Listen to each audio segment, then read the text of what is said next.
Welcome to the Genius Factory. Enjoy the video.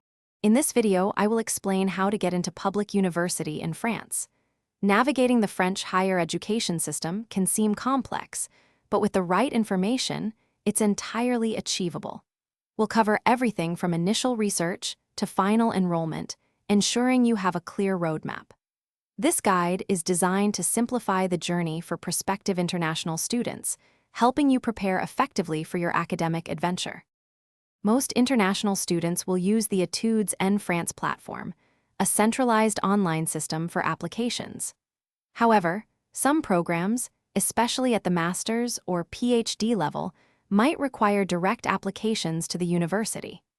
It's crucial to verify which pathway applies to your situation and to ensure your previous academic qualifications are recognized and equivalent to French degrees. Hey everyone, if you're finding this guide useful, please hit that like button and subscribe for more helpful content. Navigating university applications can be tough, but your socks don't have to be. Quick recommendation: life's too short for cheap socks. Go darn tough with a lifetime warranty. Check the description for the link and other great deals. Now let's get back to the video. French language proficiency is usually a key requirement, often at a B2 level, demonstrated through tests like DELF or DALF.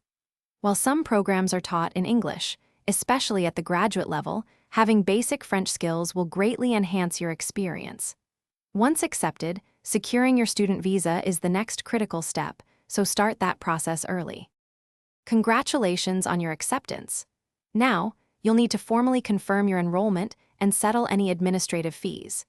Next, focus on practicalities like finding suitable accommodation and arranging your mandatory health insurance. These steps are vital for a smooth transition. Preparing for your arrival and understanding French culture will help you integrate seamlessly into your new academic and social environment. Thanks for watching. If you found this helpful, don't forget to like and subscribe.